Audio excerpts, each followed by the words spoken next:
ఒక దార్శనికులు, 4 దశాబ్దాల సుదీర్ఘ అనుభవం, ఎన్నో ఒడిదుడుకులను ఎదుర్కొన్న తెలుగుదేశం జాతీయ పార్టీ అధ్యక్షులు శ్రీ నారా చంద్రబాబు నాయుడు గారికి నా హృదయపూర్వక నమస్కారం.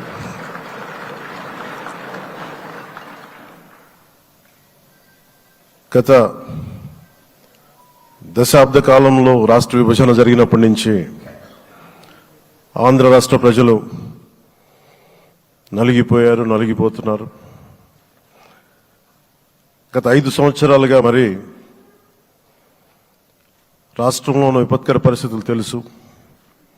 మనందరం సమిష్టిగా పోరాటం చేసి కలిసికట్టుగా ఉండి అద్భుతమైన మెజారిటీలతోటి 164 శాసనసభ స్థానాలని ఎన్డీఏ కూటమి దక్కించుకుంది.